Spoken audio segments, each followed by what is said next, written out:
कृष्णा, राधे राधे। आप सबका मेरे YouTube चैनल पर हार्दिक स्वागत है। आपको बता रही हूँ माघ मास महत्तम कथा का 5वां अध्याय।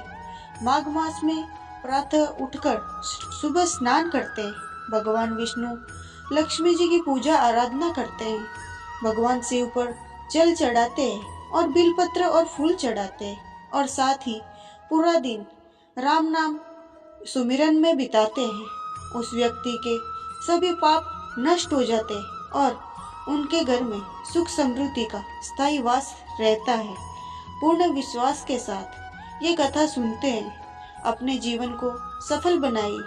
और आपने मेरे चैनल को अभी तक सब्सक्राइब नहीं किया तो जरूर करें और बेल आइकन को दबाना ना भूलें, ताकि आपको हमारी आने वाली वीडियोस की जानकारी सबसे पहले हो सके। अब सुनते हैं 5वां अध्याय। दत्तात्रेय जी कहते हैं, हे राजन, एक प्राचीन इतिहास कहता हूँ। भृगु वंश में ऋषिका नाम की एक ब्राह्मणी थी जो बाल्यकाल में ही विधवा हो गई थी। वह रेवा नदी के किनारे विंध्याचल पर्वत के नीचे तपस्या करने लगी। वह जितेंद्रिय, सत्यवक्ता, सुशील, दानशीलता तथा तप करके देह को सुखाने वाली थी। अग्नि में आहुति देकर उच्च वृत्ति द्वारा छठे काल में भोजन करती थी। वह कलव धारण करती थी और संतोष से अपना जीवन व्यतीत करती थी। उसने रेवा और कपिल नदी के संगम में 60 वर्ष तक माघ स्नान किया और फिर वहीं पर मृत्यु को प्राप्त हो गई। माघ स्नान के फल से वह दिव्य 4000 वर्ष तक विष्णु लोक में वास करके सुंद और उपसुंद दैत्यों का नाश करने के लिए ब्रह्मा द्वारा तिलोत्तमा नाम की अप्सरा के रूप में ब्रह्मलोक में उत्पन्न हुई। वह अत्यंत रूपवती, गान विद्या में अति प्रवीण तथा मुकुट कुंडल से शोभायान थी।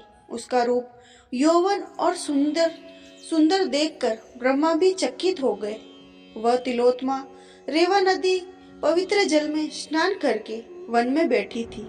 तब सुद व उपसुद के सैनिकों ने चंद्रमा के समान उस रूपवती को देखकर अपने राजा सुद और उपसुद से उसके रूप की शोभा का वर्णन किया और कहने लगे, कामदेव को लज्जित करने वाली ऐसी परम सुंदरी स्त्री हमने कभी नहीं देखी। आप भी चलकर देखें।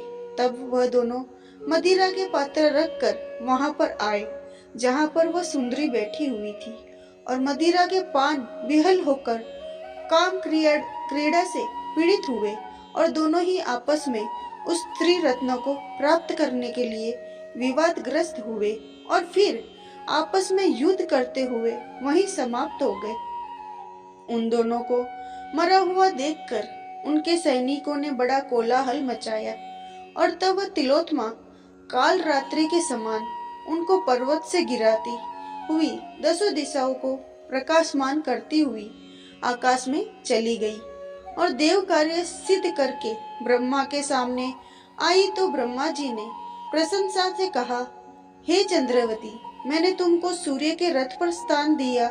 जब तक आकाश में सूर्य स्थित है, नाना प्रकार के भोगों से सो है राजन।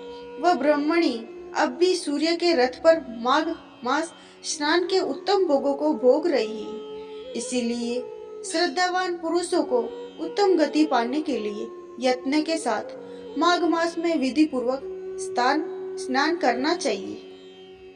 ये अध्याय यही समाप्त होता है। यदि आपको हमारी ये कथा पसंद आई हो तो लाइक करें और शेयर करें